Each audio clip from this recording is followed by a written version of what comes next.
What if the biggest battle you're fighting is the one happening inside your own head? I mean, there is this moment I often come back to where I'm about to take action.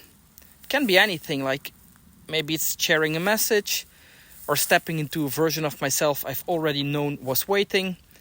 And just before I do, something pulls me back. Not outside of me, but something inside. A little voice says, "Are you sure you can do this? What if people don't take you seriously? What if you fall flat on your face?" And it's in that moment that I realized the biggest resistance in my life was me. Well, what is it? It's this enemy within. But what is it exactly? I want to be clear. When I say the enemy within, I don't mean that your mind is evil. I mean it's scared. The inner voice, the one that delays, doubts, distracts, isn't trying to destroy you. It's trying to protect you. But it's doing it in its only way it knows how. It's by keeping you small, by keeping you in familiar territory. Because familiar means safe, even if that safe is suffocating.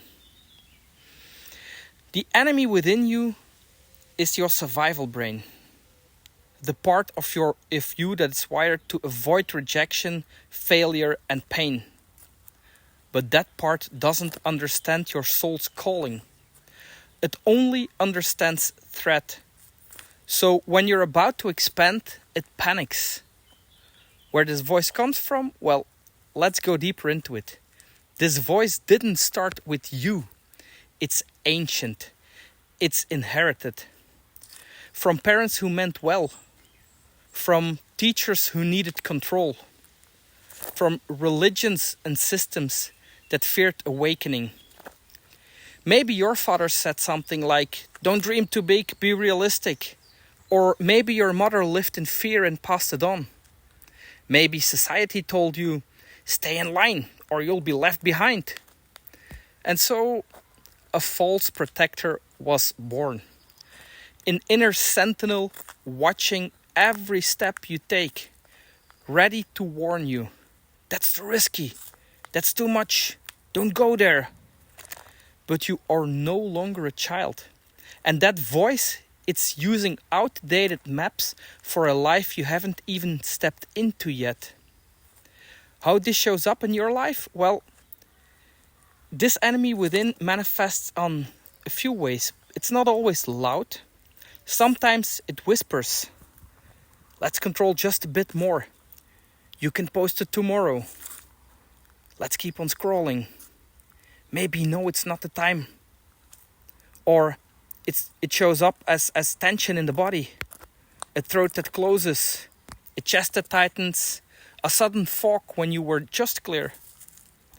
You're not lazy. You're not broken. You're not conflicted. Your soul is trying to grow. Your mind is trying to protect. But then comes the biggest question. How to transcend the inner enemy? And here's the truth. You don't beat it with more force. You transcend it through awareness. You pause. You breathe. You feel the fear. And you speak anyway. You move anyway. You post anyway. You launch anyway. Because that voice isn't you. You're not the one talking in your mind. You're the one listening. And the moment you realize that, the spell starts to break. The key is presence. Not to argue with the voice, but to return to the deeper silence underneath it. So here's what I want you to leave. What I want to leave with you. The inner enemy is not here to destroy you. It's here to test whether you're ready to lead yourself. Every time you choose truth over fear, every time you walk through the noise and into your heart, you shift the trajectory of your life. So let me ask, what has your inner voice been telling you lately? And what would happen if you choose not to believe it? If this message spoke to you, then leave a comment below. Share the sentence your inner voice always throws at you, and then declare, "But I am moving anyway, because you are, and you will, and I see you."